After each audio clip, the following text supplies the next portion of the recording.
Baik.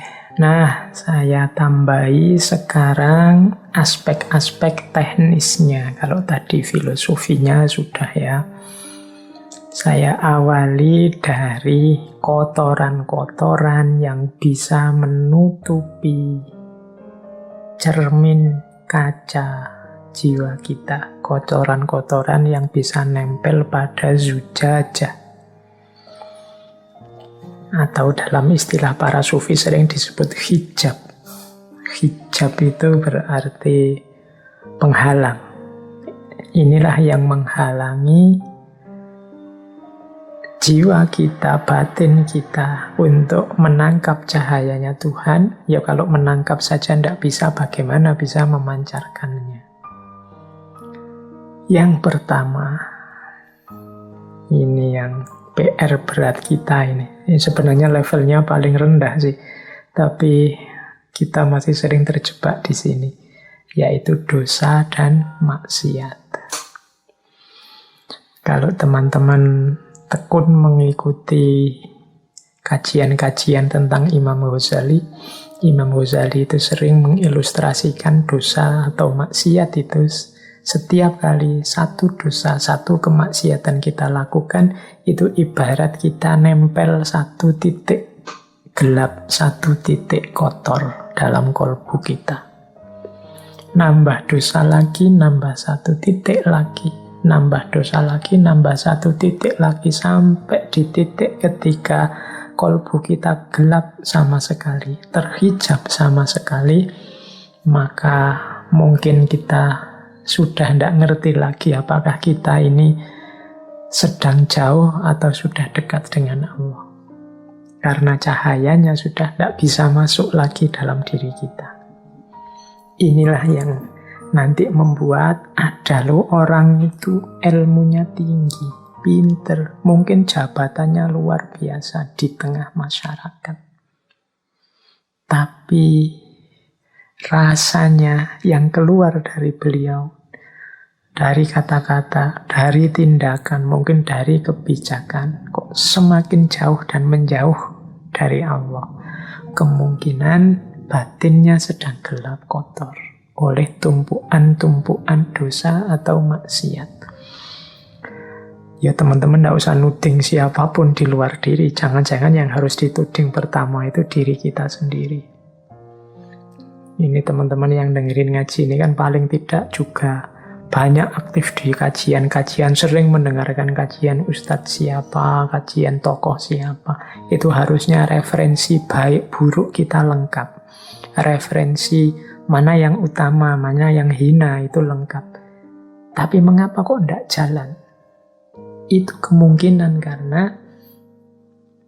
hidayah Allah tidak kelihatan. Mengapa hidayah Allah tidak kelihatan? Karena batin kita sedang gelap, tertutup oleh hijab-hijab.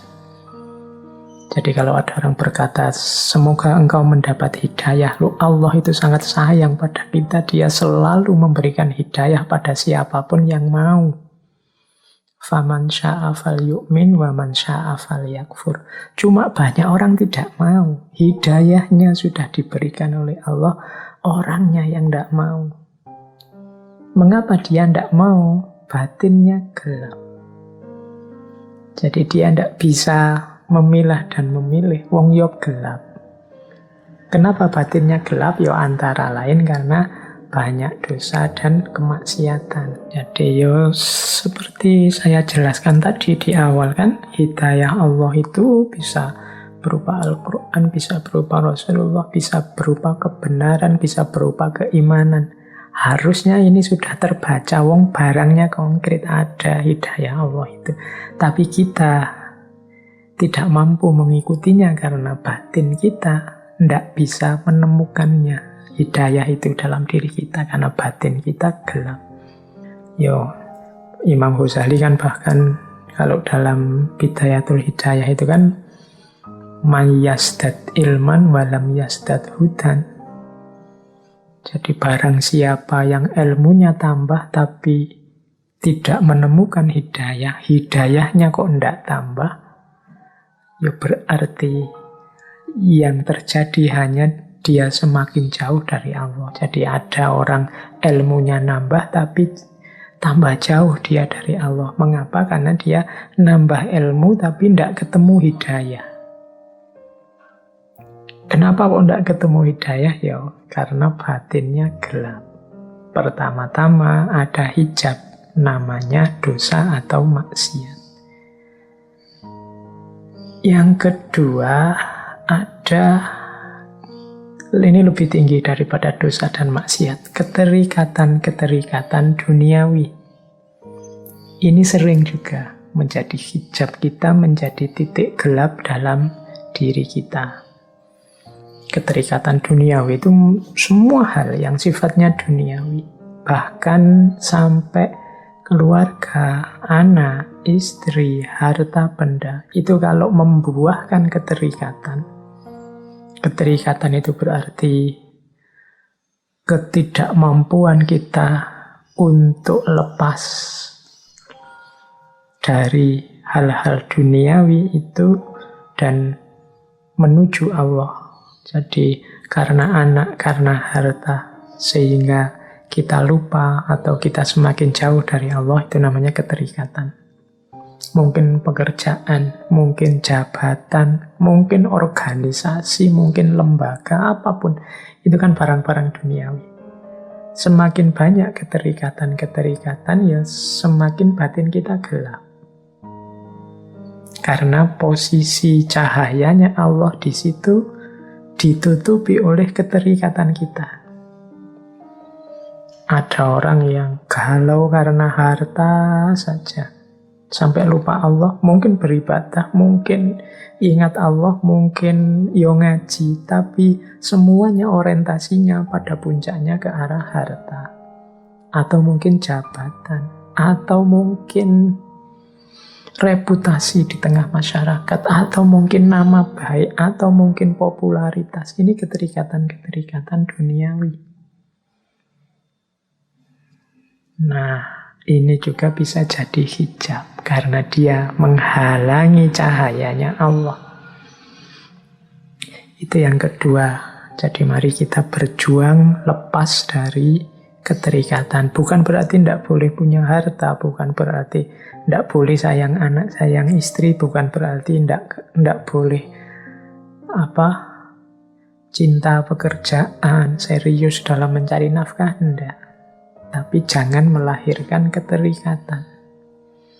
Keterikatan itu berarti kita sama sekali tidak bisa lepas. Bahkan membuat kita tidak mampu sepenuhnya berpaling kepada Allah. Itu namanya keterikatan. Banyak cerita-cerita sufi yang kita pahami sebagai bagaimana mereka itu ada yang kaya raya, ada yang anaknya banyak, ada yang hartanya luar biasa, tapi tidak terikat. Seandainya hilang saat ini juga, toh dia tidak merasa sayang. Karena satu-satunya yang dicari hanya ridhonya Allah saja. Nah, itu hijab yang kedua. Ini sebenarnya lebih tinggi daripada sekedar dosa dan maksiat. Kalau dosa dan maksiat ini paling dasar. Kita tidak bisa lepas dari dosa dan maksiat, ya. Biasanya kita juga mengalami keterikatan duniawi. Baik, ada yang lebih tinggi lagi dari keterikatan duniawi, yaitu kebanggaan diri. Nah, ini lebih halus lagi kalau ini. Saya Pak sudah bebas dari dosa dan maksiat. Tidak mungkin saya tergoda lagi oleh dunia.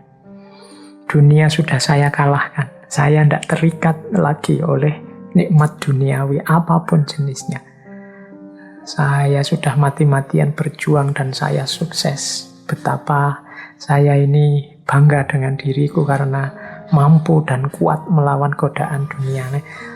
Hati-hati, persepsi-persepsi semacam ini bisa juga menutupi Allah. Kalau yang awal tadi menutupi Allah, cahayanya dengan dosa. Yang kedua menutupi cahayanya Allah dengan keterikatan duniawi. Yang ketiga ini menutupi cahayanya Allah dengan diri kita sendiri. merasa bahwa kita mampu, kita bisa, hanya dengan daya kekuatan kita sendiri, kita lupa bahwa la haula wa la quwata illa billahil aliyyil azim. Daya dan kekuatan apapun yang kita miliki untuk sukses, itu hakikatnya adalah dan hanyalah anugerahnya Allah saja. Jadi jangan tertipu oleh kebanggaan diri. Apapun sukses, apapun keberhasilan, termasuk keberhasilan menjernihkan diri, keberhasilan membersihkan kaca batin kita, itu hakikatnya adalah anugerah Allah juga. Maka satu-satunya yang pantas dan layak kita lakukan adalah bersyukur. Alhamdulillahi Rabbil Alamin. Nah, ini hijab yang ketiga, ego. Ada lagi hijab yang keempat. Hijab yang keempat ini salah atau sesat orientasi. Kalau salah itu memang jalannya keliru, kalau sesat itu ya kayak orang tersesat. Jadi orang tersesat itu kadang-kadang maunya benar tapi di tengah jalan melenceng. Ini orientasinya sesat.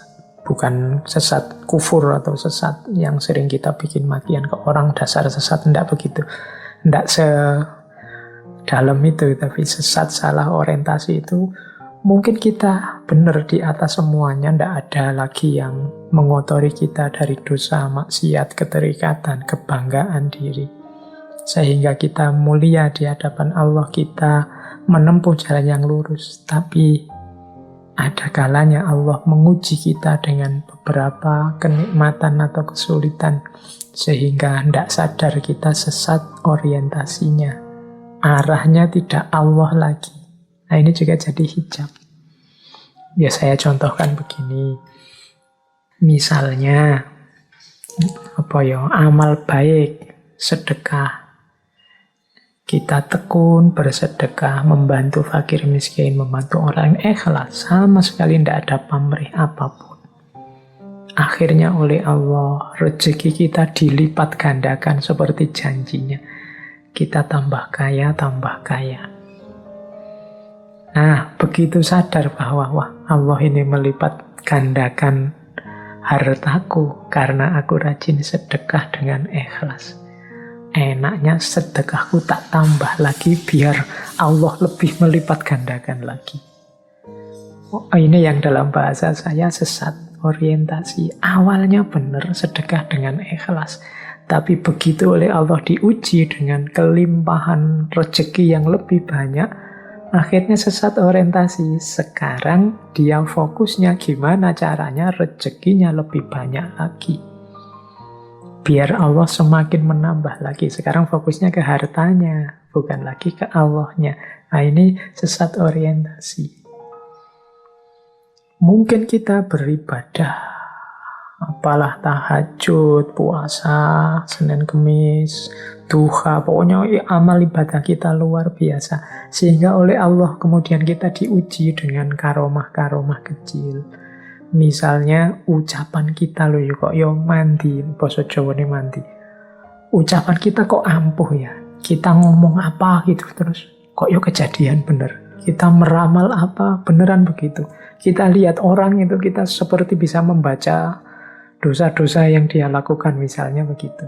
Karena ketekunan kita mendekat ke Allah, kemudian kita oleh Allah diuji dengan karomah semacam ini.